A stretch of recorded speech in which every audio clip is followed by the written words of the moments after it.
right, welcome everyone. If I'm not mistaken, this is our ninth SHRED seminar, and we are really stoked to have another member of the SHRED group presenting today. Duncan, you have to correct me if I am butchering your name right now. It's Duncan McDuie-Ra, and oh, I'm getting a thumbs up, great. Full professor from the University of Newcastle, the good Newcastle, that is. And Duncan is presenting today on skateboarding in Indian skate videos. So Duncan has had a long and very productive career and scholarship on borderlands in India. And today what he is presenting is going to combine these two worlds. And I am always amazed when I am looking on Duncan's output, how vast it actually is. So what I recently came across, because I'm researching on climate change and skateboarding in Micronesia at the moment, there's even a book that he co-wrote about climate change in the Pacific. So there's always, there appears to be something for everyone. So I encourage you to check out his extensive library, especially because he kindly made everything available. If I'm not mistaken, it's on your Instagram page even. You made it accessible through a Google Drive. So if you have anything that is of interest for you, just feel free to check it out. And yeah, without further ado, I just give it up to Duncan to take it away. Thank you very much, Ben. Thanks, Indy. Thanks, everybody, for having me. I just want to begin with my thanking everybody for welcoming me into this group, and also with a bit of an apology because I'm really slow. Like, so many friends in this group have reached out about doing things, collaborating, and I'm always like, yeah. And then I have a fairly hectic and arduously horrible academic job. And so I don't get to do all the things I want to do. So if I've ever said I really want to do something and I've been really slow on doing it, I'm very, very sorry. I hope that will change at some point in the future, but I just wanted to make that while I have lots of people here. And I'm also really terrible at social media. It's like, I'm very bad at it. So again, I apologize when people message me and it takes me ages to get them back. The best thing you do is just like call my phone or send me an email, and I'm generally very good, but I apologize for that. It has been a very, busy last 6 months in particular. So I'm just going to share my presentation. All right. So what I wanted to talk about today was a paper I'm going to call Rough Cut Modern, Urban India in Skate Video. And I'll give you like a little bit of background about how this came to be. And then I'm going to give you like a loose bit of the good bits of the paper and save some of the boring bits. So here's my attempted pictograph at my academic life. Okay. So I hope you can see this picture on the left here, and then this picture below. That's me trying to say like a lifetime of skateboarding, more or less. That's the earliest picture I could find. I think it's about 1988. I reckon I could still rock that outfit now with no challenges. Some fly blue pants, those orange Converse I had, which I really liked, and they used to get dirty and I cleaned them with a toothbrush. My Tony Hawk that is actually still on the wall here that I saved up to get, but I couldn't afford anything else at the time. So these trucks are my neighbor's off his department store board. And then I bought these wheels one at a time. And by the time I got to the fourth, they changed shape. They'd become these really cone-shaped wheels. So I ended up with a very strange setup, and it was extremely heavy because I had all that plastic stuff on it. And like lots of people in outer Sydney in the 1980s, there was a lot of bush around where I lived, and I hated it. I wanted where I lived to look like California, like lots of concrete and like schoolyards, but it was all like bush and wood and timber and stuff. And so this was the one sort of spot to skate out the front of my house. That's probably from last year or the year before. And then over here are pictures from, so there's a life of skating. And in between all of that has been many years of urban ethnography in India, particularly in a region called Northeast India, which is right up in the eastern part, almost completely surrounded by other countries. So Bhutan, Nepal, depending on how you want to look at it, Bhutan, Nepal, China above that, Myanmar to one side, Bangladesh here, and it's this land sort of wedged all in between. And I've researched there since about 2002-3. And a lot of the cities that I've worked on a lot are there. So Dimapur, Imphal, Gangtok, and I also wrote a book in Delhi. So I've had this kind of life in skateboarding and then this kind of academic life in Northeast India and in Delhi. And so I sort of I wrote a book on Delhi, so I'm really quite familiar with Delhi. I did a lot of work there. And it's a book that was really really changed my life. Like I think it really did great things for me in terms of how I thought about things and did things. And then a couple of others, Borderland City was an Imphal, Ceasefire City just came out same time as my skate book. And so for me, I was kind of always, I think, relying upon my sort of skateboarding way of looking at things, way of looking at cities. And it really drew me to parts of these cities that weren't really studied by other academics. I mean, India's a very well-studied place and urban India is a very well-studied place, but I kind of felt like I was able to see things others didn't see. And I often would reflect on why that was. And when I got to the end of the Ceasefire City project, it was a very draining project. It was a very draining and difficult place to work, especially Dimapur went through quite a lot of violence in 2017-18 when my colleague I wrote this with, who's from Dimapur, when she and I were finishing this book. And I just really needed to not do this anymore, right? I mean, it came out in 2021, but we stopped doing work on it in about 2018-19. And that's when I started writing about skateboarding. And I'd sort of started a bit earlier, but it really kind of took off then. And so I think that like the temptation for me was always, haha, why don't you write about India? You know about India and you're writing about skateboarding. Why don't you write about India? And I kind of always resisted it because I kind of felt it was a bit, I don't know, obvious. And I wasn't really sure what I was going to say, right? Like, haha, people skate in India too. Look at that globalization, or look how those subcultures travel, et cetera, et cetera, et cetera. And I kind of didn't really feel like I wanted to say that. I kind of thought that's not really what I want to do. So I kind of sat on it for a while. And while doing the skateboarding in Asia book, which many people here know, I found a way to fit India in. And as people who know, who've read that book, it's about a cartography or an index of skateboarding. And I sort of found India sort of fit in the sort of frontiers section. So I ended up like a third of a chapter on it. But I really want to think of it as a frontier at the edge of skate culture, the sort of, new ground for skateboarding. And then during COVID, I sort of couldn't go to India, and I'm used to going 3 or 4 times a year. And I started to really think about it, and I thought, oh, let me take that little bit from the book and see if I can make a bigger paper around it. And in the dark days of 2021, I got invited to be on a panel, like give a paper on infrastructure in India. Like India's very, like there's a lot of research on sort of social, anthropological, geographic approaches to infrastructure there. And I thought, oh, well, let me give one that's like unusual. I'll talk about how skaters use infrastructure in India. And it became an article that sort of the panel did in a journal called Geographical Research, but I was never really happy with it. It never really did the things I wanted to do. And I wanted to kind of get more deeper into certain stuff. And so an opportunity to do this talk gave me the opportunity to kind of revisit it and think of it again and begin rewriting it in a different way. And so that's what I'm going to present on today. So thank you for your patience with that. I kind of thought that lead-in story was kind of interesting. I've just been fighting this temptation to put the two together. I've made one attempt at it, and now I want to go deep in it because I've now been back to India a lot. So for the paper today, I've taken out all the theorizing on skateboarding that I have to do, that we all have to do for a non-skate audience, all the ways of explaining what it is and what it does. And I'm just going to cut to urban India and then look at some stuff from skate videos.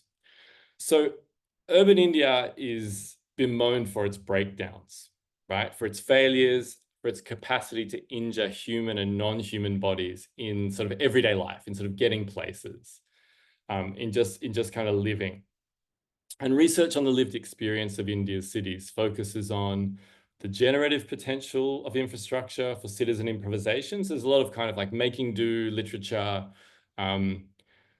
sort of, I guess, socio-technical coping from below, a lot of this kind of stuff.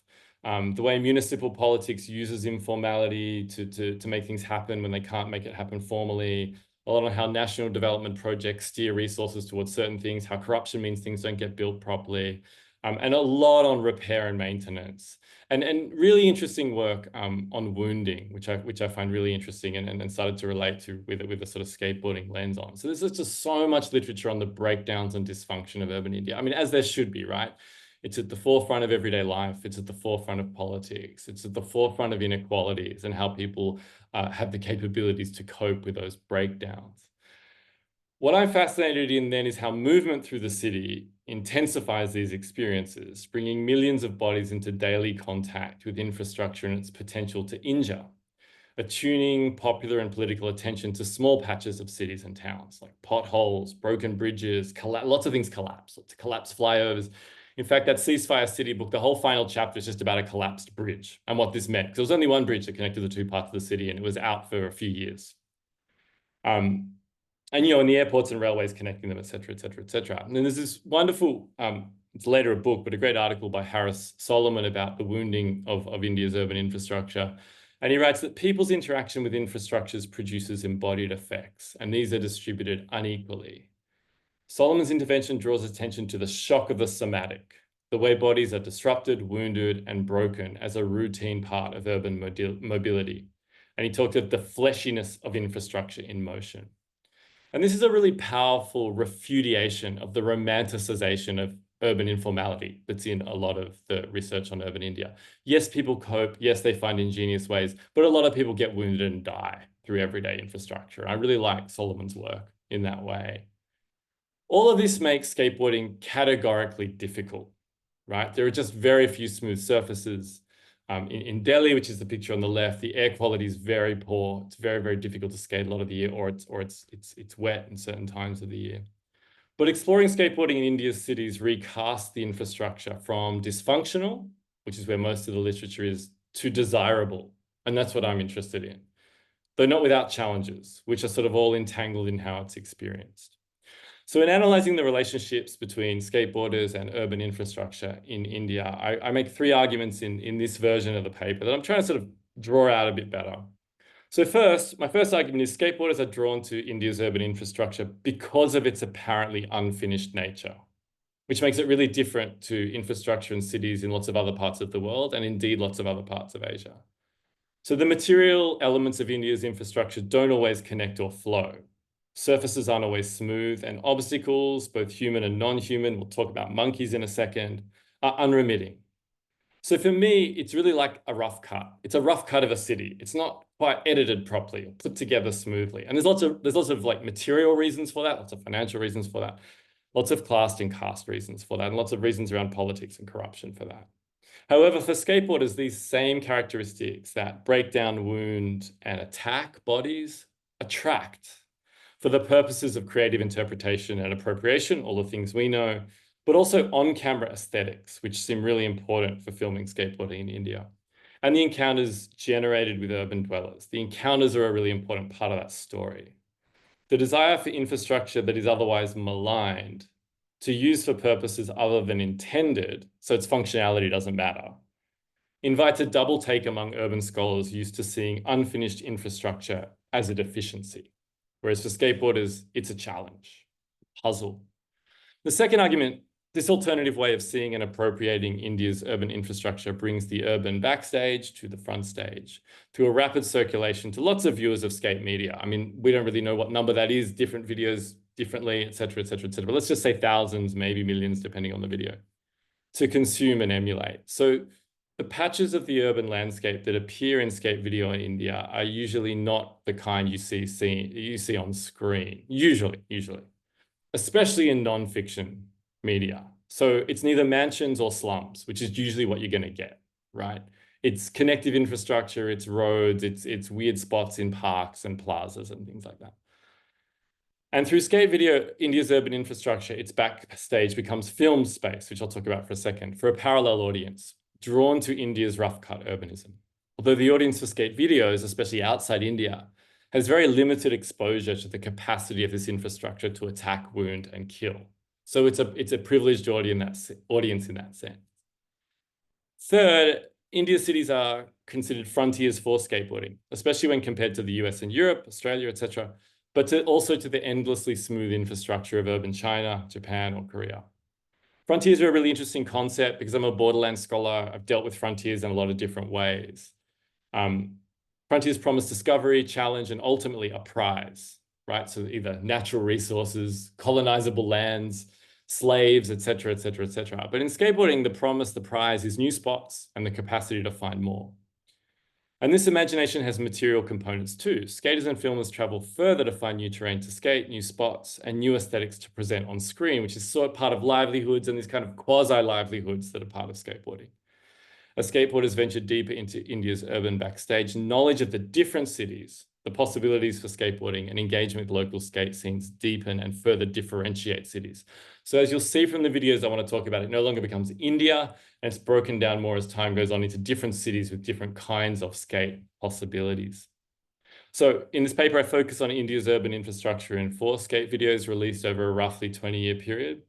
Around the World, which came out in 2022, which was 2002, which was a 411 video, which featured different countries. That's quite a long section on India. It's about 15 minutes. Gurus in the Ganges, which came out in 2013, which is 22 minutes. Curry Connection 2017, which is 24 minutes. And Le Indian Express 2019, which is 6 minutes. The latter 3 all made by Patrick Wallner, who many of you know his work is very big on taking skateboarders into other places. I've chosen for 3 reasons that they're kind of obvious. One, they have cities in India where people skate. That's the main reason. You know, the thing is when you write about this stuff and people peer review, they go, what were the reasons for choosing this? I'm like, well, they're kind of the only ones where people are skating in India that are sort of like main core skate videos. Second, they feature India's cities across a period of time, allowing for some comparison into the way these cities are presented on screen. And third, all 4 are reasonably accessible through popular skate media platforms. I mean, 411 was obviously a massive thing in its time. It's now graduated. There's online versions of many of the issues. And then the other videos were produced, one through Skateboarder Mag, I think one through Red Bull, and one I think independently by Patrick. Oh no, one by Magenta, sorry. So they're all kind of like, they're within the core. What's also interesting is that the skater gaze in these videos is an outsider view of Indian cities for the most part. I'll talk about that a little bit more, but it's not a singular outsider view. So these videos feature skateboarders from different places: Brazil, France, Finland, India as well, Morocco, Netherlands, United Kingdom, Switzerland, the US. So the skater gaze isn't singularly white or Western, but it's certainly not Indian usually, or even South Asian. So there is a certain exoticization of place, which I want to talk about a lot. Okay. Not for today, but a lot of what I want to do, and I started to do in the earlier version, but I want to do much more in the longer version, is having this long dialogue with Priya Jaikummar's brilliant book, Where Histories Reside, which is about really early documentary filmmaking of place in India. I'm not going to go into it now, but it's a really fantastic book. And Jaikummar's focus is on the reimagining of place by filmmakers and spectators, usually from like the 1940s through to about 1970. And the memories of the way these places and built environments linger on screen with not that much sort of documentary film of just everyday life produced. These became really important. They were used a lot in schools domestically, so they weren't just for foreign audiences, but also used back in the metropoles of empire to learn about India, for example. A huge archive. She talks a lot about British Film Institute films, and the BFI released a huge archive in 2018. It's probably supposed to be 2017 to celebrate 70 years of Indian independence. And these are really interesting films. So I've gone back and watched a lot of them. There's not very many from the regions I know well, but there's plenty of other cities. And so it's really interesting to compare the gaze in these films to what you see in skate films. And there's a lot of kind of crossover, but there's also a lot that's quite different. So I've gone deep into the archives she talks about. That's work I'm trying to get to write about now. But many of the aesthetics in films on urban India in the 1940s to 70s resonate in skate video. And they actually repeat some of the tropes, which I find very interesting. I don't want to judge too harshly. That's probably the way I would look at these things when you know, with fresh eyes. But it is fascinating, and I want to make something of that. I'm just not sure what yet. Okay, so here are the 4 films I'm going to talk about. So I'll talk a bit more about Around the World and Gurus in the Ganges, and then the last 2 a bit more briefly. So India first appears, and I say first, you know, as far as I can tell, in globally circulated skate video in 411's Around the World from 2002. The video is about an hour long. Many of you have probably seen it. I remember it well from the time because there were also accompanying magazine articles, I actually think in Transworld about it. So it features sections on Costa Rica, Japan, South Africa. South Africa has the famous scene where they have like the brakes fail. I think Nuge is driving the van and they almost all die, and it's quite dramatic. And Keenan Milton's playing with lions in the scene in South Africa, and India. It features a multiracial crew of American skateboarders, including for the India section, Kenny Reed, Kenny Hughes, and Nikhil Taya, whose mother was born in India. He talks about that a lot in the film, but he only sort of went there once as a kid. Doesn't necessarily have a strong connection. So Around the World embraced the idea of blazing new trails in the search for spots, which was becoming popular at the time when American cities seemed stale and hostile to skateboarding. There were more budgets to travel, etc. There's probably all kinds of reasons, but the idea of new possibilities and new frontiers is really prominent in the video, in the way it's marketed, in the way it's talked about. I didn't have a picture of the back cover, but it says the first ever footage of India and skateboarding, for example. Sold as a VHS, the cover for Around the World, which you see here, features Kenny Reed performing a front blunt on a stone ledge in Benares or Varanasi. And immediately behind Reed is a sadhu, leading in the distance to clothes drying on the banks of the River Ganga, and the top of the frame are the famous guts curving around the river's edge. So it'd be really difficult, I think, to find a more prototypical Indian landscape for foreign eyes. And this juxtaposition of Reed skating and the sadhu evokes this kind of otherworldly, though in the case of this cover, it's kind of Kenny Reed, who's the apparition, skateboarding one of the most unlikely, but also most iconic spots imaginable in India. It's a pretty powerful and interesting cover, with lots of challenges to, I think, interpreting it. The footage in the video takes skaters through Chennai, Goa, Mumbai, Agra, and Benares, and a lot of the video is about the difficulties finding spots. The surfaces are too rough, the city's too unruly, and the opportunities to disrupt the city, which is what we as skateboarders do, are already taken. They're already being disrupted by all these kind of other activities. Along the way, the skaters marvel at India in ways common to most visitors. Train stations with lots of people, monkeys, elephants, temples, street vendors, hawkers, pollution, public defecation is like a major theme. Rickshaws, traffic, and people everywhere, making it so hard to skate. I'm going to show you a short clip. We did a sound check earlier, so I'm just going to hope it works. A majority of people had no idea what it was, never seen it, and that might have been their only interaction with skateboarding.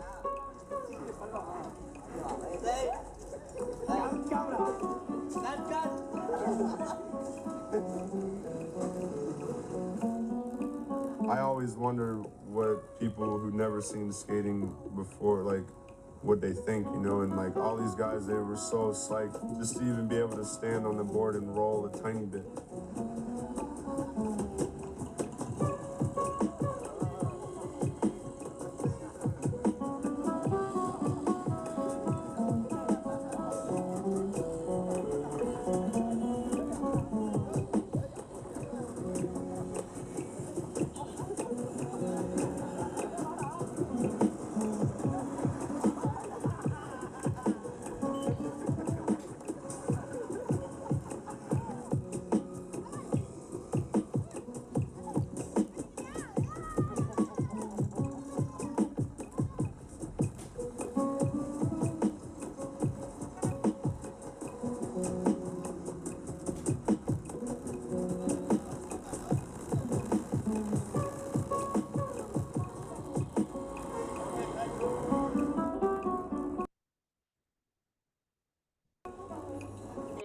I always love that bit where they're holding the policeman, the Jawan, and he's just frozen still. He can't move, right?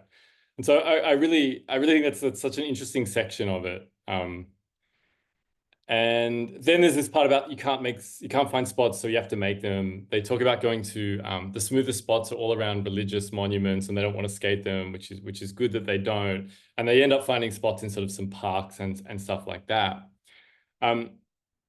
So when they eventually get to Mumbai, they expect that they'll see lots of spots, given that it's a financial powerhouse, and there'll be lots of buildings and lots of infrastructure. And so I'm just going to play a very brief bit from that section. A majority of people had no idea. Next one, please, Mr. Okay, here we go. There's Nikhil in the front of that sequence. Bombay, it's one of the biggest cities in India, so we expected to find a lot of stuff there to skate. You know, big cities usually mean big financial district and banks and buildings, and you know, you're gonna find stuff to skate. We skated around and walked around, I think, like the whole city, and we came up with like 1 or maybe 2 at the most skate spots.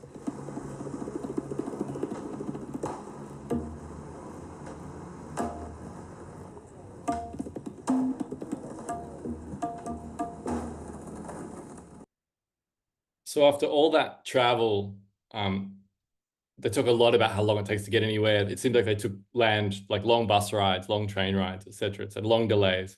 They get to Mumbai, and all there is this kind of this drop, which they can skate. So this is the frustration. It's interesting, it's exciting, it's exotic. There's all these encounters, but it's really hard to find smooth surfaces to skate. It's too rough, too unfinished, too much of a challenge. There's a bit in the video where Kenny Hughes says, you know, I wouldn't recommend coming here if you want to skate and film stuff. I'd come here to like look at the place, etc., etc. And that kind of like sums it up. So this kind of mission to be the sort of first skaters here and find spots is kind of a failure, but you know, the journey along the way was insightful, and sort of everybody learned something. Bombay. Okay, now I want to talk about Gurus of the Ganges. This is about 10 years later, maybe 11 years later, and this sort of same approach to India is echoed in this film by Patrick, who's you know great filmmaker and a really kind of generous, nice human being. But follows Jonathan Merring, a photographer who you may know, and 4 American pro skaters. So Nestor Judkins, again, a friend of the show, Sean Molto, Sibo Walker, and a very young Mark Suchu to India. And Merring's photos form part of this National Geographic book. I've got it somewhere. You've probably seen it. I think it's called Skate World or something like that. So again, that theme, National Geographic, the many frontiers of skateboarding, the many lands, and this kind of sort of exoticization of the way skateboarding sort of penetrates into new worlds. With a forward by Tony Hawk. Who else? In the opening sequences of this video, the skaters share their impressions of India. So similar stuff: culture shock, exposure to sewage and open defecation, cows in the street, and people everywhere. Common reference points for new arrivals, but the narrative deviates quickly once skaters start talking about trying to find spots. It's about a 2 or 3 minute bit here, but it's really interesting the way they talk about it and describe it. So I'm just going to play this, let it do the work for me. We knew we'd find some spots. We had a few ideas. I mean, there's some rad spots, you know. It's just kind of like whether or not the ground's going to be smooth and whether or not we'll get kicked out. But for the most part, we found at least 3 or 4, maybe 5 spots each day, and some of them were insanely good. Every spot we skated, a crowd would form, you know, people were fascinated by it. Dude, this is more than demos I've skated. It's insane. Look, there's people on top. And obviously every spot looks amazing because it's in India. Well, so we're at this plaza. It's a really good marble plaza, and there's monkeys everywhere, eating bananas. We get up there, like, whoa, cool, marble ledges. Whoa, shit, monkeys sitting on the ledges. Monkeys going through trash cans. I think we were too excited about the monkeys. We didn't even skate at first. We just bought bananas and we're feeding the monkeys bananas, like. Oh, do it one more time. The big guy scared me, man. It was a little So the first skate spot we went to in Delhi was these tile mosaic volcanoes, like everywhere. There's a whole plaza full of them. It was like an island, and it was fenced off instead of being open. And because of that, all the dust collected underneath the freeway. We don't have a room, so we're just rolling around, but it's first spot in Delhi, and beautiful spot. It looks like they're taking it out soon, so maybe we'll get the last session in. So even when they find a spot, there's monkeys. And when they find another spot, it's covered in dust. Nothing's ever quite right. Nothing's ever quite finished properly. Nothing's ever quite skatable in the way they would expect. But they're undeterred. They actually end up finding a really good spot in Delhi, and they learn that they need to skate it really early in the morning before people come and use the space. It's sort of in the front of an entrance to actually just like quite a suburban market, like not really like a big busy market. And then they end up skating in the diplomatic areas of New Delhi, where there's a lot more smooth surfaces and quality infrastructure. That bit where you saw Molto sweeping is actually where he ends up getting some tricks. In Palita Bazaar, around Khan Market, these kind of more upscale areas of Delhi. More upscale, better surfaces is kind of the lesson they sort of end up learning. The The sequences that follow, and I guess the part that I find really, really fascinating in this whole video, I'm not going to be able to show the whole thing, is tells the story of Molto's attempt to perform a back 50 down a handrail, epitomizing the challenges of sort of repurposing the landscape in Delhi, even when you find a spot. So before the clip plays, Molto is shown in the early morning buying plywood. So he goes with a taxi driver to like a hardware store, and they get this plywood and they put it on the top of this black Maruti van, and then they speed off to this handrail. So he was like hoping to get there really early, but by the time they do all of this plywood stuff, he's kind of like, oh, there's a delay and it's taking longer, and he's getting a little bit confused and a little bit frustrated. And the blue handrail is at a pavement. It's kind of like a stairs down from a high bit of a pavement to the low bit of the pavement, but it's along the Yamuna River, which is the river that runs through Delhi. And it's quite interesting, their response to the Yamuna. The Yamuna is a very controversial place. There's been a lot of displacement from informal settlements along the Yamuna. Like, it's like a bit of a flashpoint for kind of gentrification in Delhi. But when the skaters get there, I'll show you how they respond. I'll let it roll here. So this is a few minutes too. So we're like, all right, let's just tie the wood to the top, go straight there and set it down and just see what happens. When we get there, the rail was covered with laundry. Like, the rail was covered with just dirty laundry that they washed in this, like, really polluted river. So we kind of had to, you know, remove all the laundry, clear out the spot a bit. Man, my sweater shrunk. You know, people here don't see skating, so they kind of trip out a little bit. So when we set the wood up and I like started to do like flat ground kickflips, all these people started coming from all different places, and it ended up being a row of people on both sides, and I'm skating between them to go at this rail. Oh, I missed my first two today. There's probably like 50 people there. On top of that, SIBO had to catch me when I landed because there's a main road, and since it kind of became like a big circle around this thing, traffic was stopping. So it was like a traffic jam with rows of people. I mean, there's no moment where there's no cars. Kind of first spot of the day, but I gotta try this. I can't like go home thinking, oh, I should have tried to grind that rail. I need to get another flight back to India.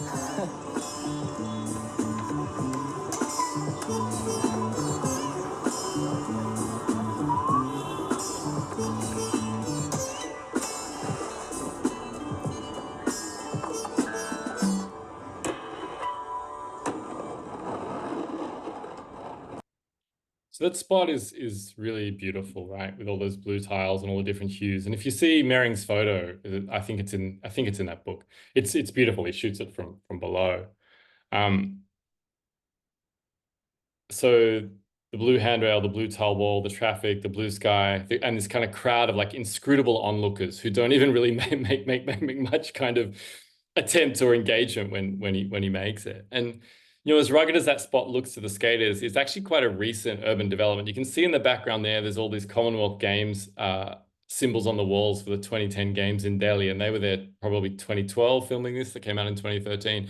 And the Biddies On is actually an area where a lot of people got moved out for the Commonwealth Games. They just moved a whole lot of informal settlements out of the city, displaced a lot of people to try and beautify it for the Commonwealth Games. So this kind of sites that are huge flashpoints for urban justice issues in Delhi also become interesting skate spots. But I also find it so fascinating that when they get there, someone else is already using the spot to dry laundry, you know, so skaters aren't just the ones who can come and disrupt the intended use. There's already people already disrupting it in all these kind of ways. So it's hard to perform the adage of skate and destroy on such a rugged patch of urban landscape. Here the adage is closer to skate and repair, as the skaters make adjustment to the spot plywood and have to exercise all of this crowd control. I think Molto has a really good sense of humor about this, and I think he does his best to engage the crowd around him with some grace. And as with Around the World, there are really interesting moments of encounter here and in other parts of the film.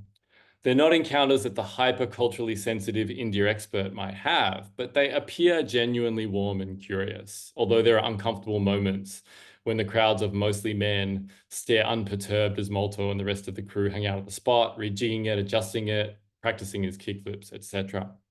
Later in the video, Nesta sums up India's appeal to skaters. He says, every time we skate, there are just crowds of people watching because they've never seen it before.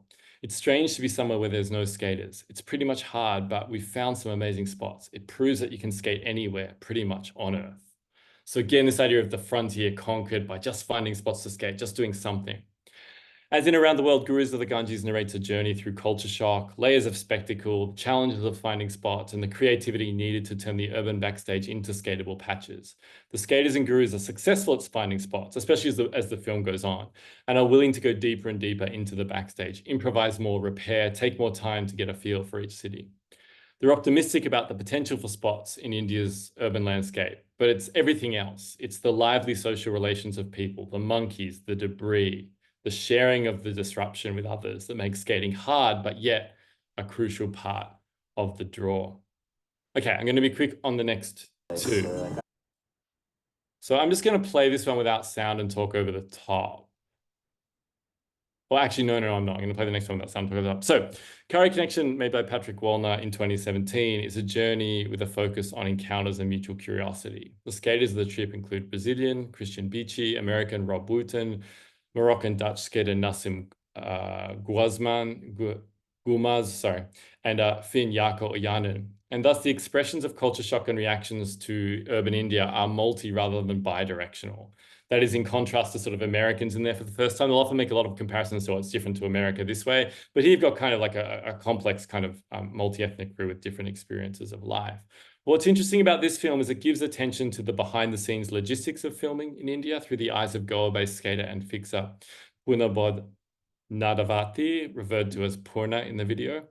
As India's cities become more part of skate cartographies, local fixers, usually skateboards themselves, begin to play a bigger role as location scouts by searching out potential spots, which when you compare to around the world, where the skaters were just looking on their own, going out on foot, trying to find spots, you've now got fixers finding spots and delivering skaters to them. Skaters like Purna are attuned to the infrastructure that appeals to skaters performing at a high skill level, the potential obstacles, including the socio-legal obstacles, harassment, arrest, and the material obstacles, debris, dust, pollution. Purna has a good eye for the aesthetic qualities of a spot and for the logistics of filming. Fixers sometimes feature on screen too, and throughout Curry Connection, Purna reflects on skateboarding in India and the visiting skaters, giving viewers a kind of reverse ethnography. I just want to show you a little bit of Purna talking from the middle of the film. You know, like every time as a skater, you're always changing, and then like to actually see these guys see something where I was just like, yeah, that's just you know, a thing to stop your bike from going there, and then that becomes a spot that they session for 3 hours, and I was like, oh damn, I had no clue. And Kayako is such a tech skater, dude. Like, he's technically like a hacker. I think he's like a skateboarding hacker where he has all these things like a code, and he just has to enter that code, and that trick is there on demand.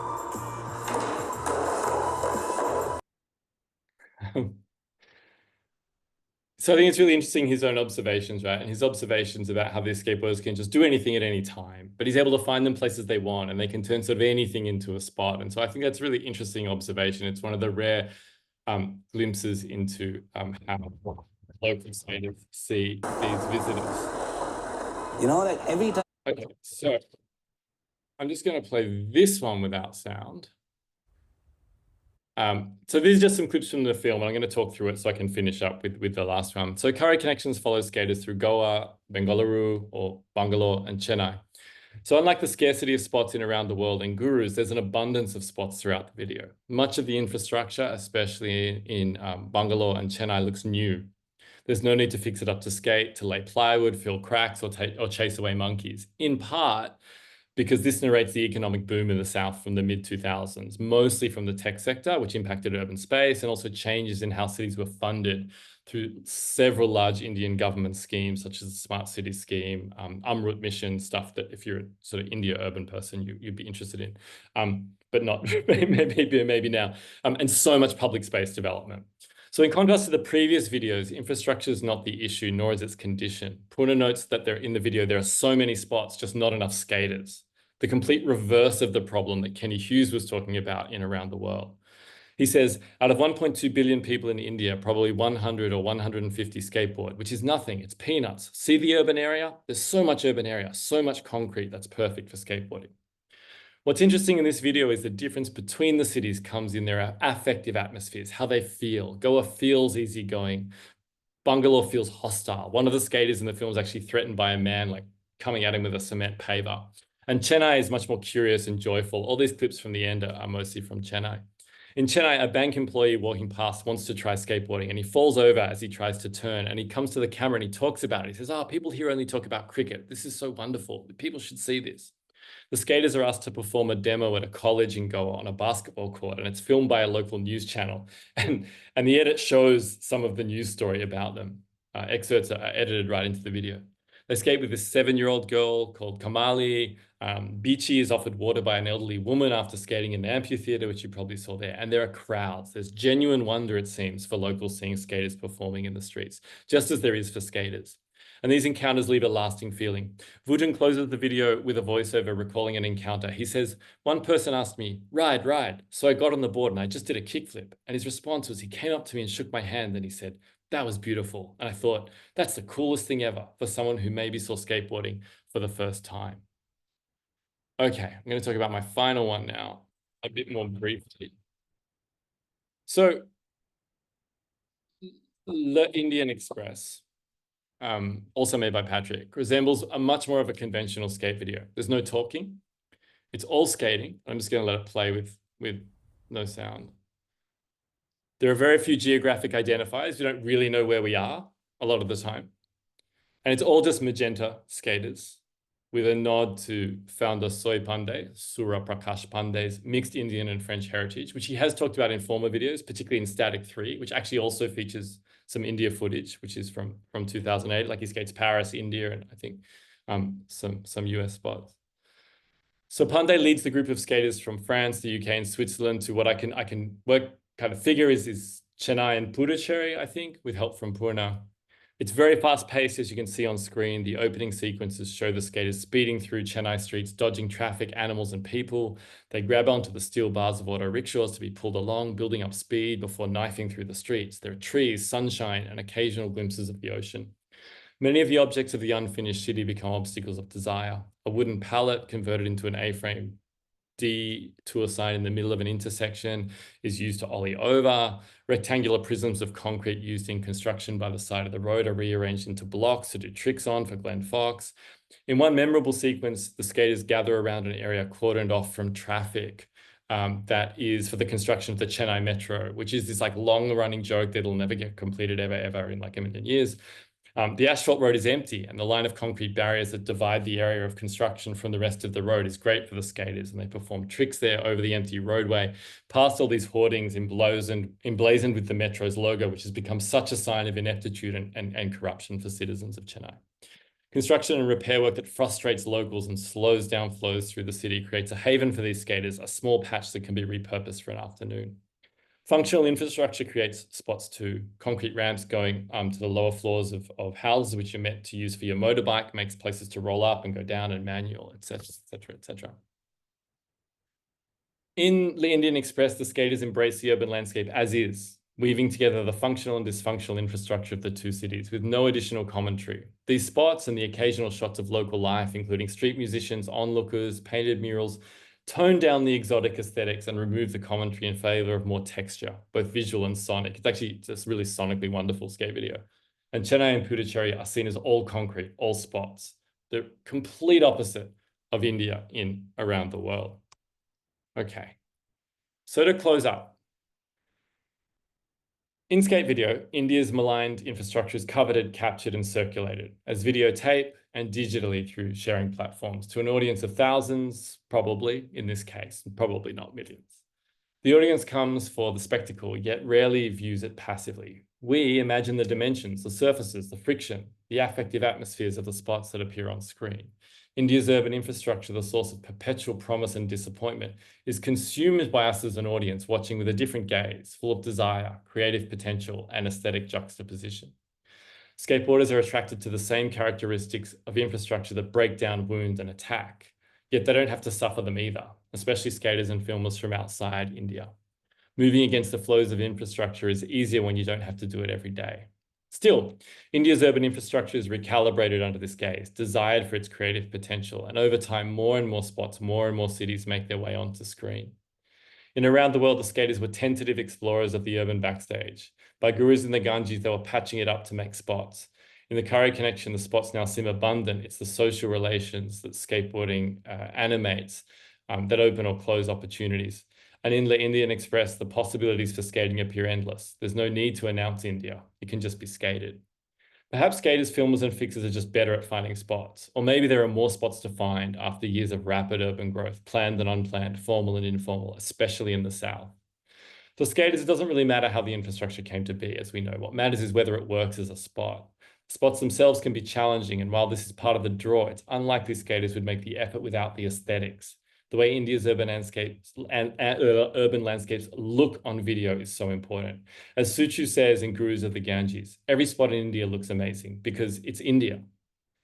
Filmers want skaters performing in front of hand-painted advertisements, crumbling concrete, rusted steel, blue tiles, bovine incursions. They're not the same aesthetics sought out with the tourist gaze, nor the orderly aesthetics desired by elites and the middle-class constituents. Rather, it's the aesthetics of the black backstage assembled by and stationed alongside infrastructure in various stages of decay, yet rich with human and non-human animal life, improvisation, jugaad, to use the kind of Indian phrase. So, to take Molto's handrail grind to finish off from Gurus of the Ganges. The handrail itself is not that spectacular. The same dimensions of surface could be found almost anywhere. It's the blue paint, the tiled walls, the hanging clothes, the need for repair, the crowd, the busy road, the winter trickle of the Yamuna that makes it worth skating, filming, and ultimately watching. These performances generate encounters between skaters and locals, and in many, if not most encounters captured in these videos, skaters are subjects of curiosity for locals. They're the show. India's cities are skateboarding frontiers, and the spectacle is rare. The act provokes curiosity over hostility, even with figures of authority. Crucially, middle and upper class urban dwellers in India go to extraordinary pains to avoid all these spots and to avoid incidental contact in the streets. By contrast, skateboarders lurk in the streets for hours, chatting, drinking, eating, loitering, and performing. Skaters are the spectacle. Bodies move in through and over infrastructured speed, crashing into it, falling, bleeding, rejoicing, while being filmed by a camera operator also moving on a skateboard, which must look incredible if you're seeing it for the first time. These encounters may lack the in-depth cultural knowledge of India experts, yet they do appear genuinely joyful in their brief moments captured on screen. Thank you.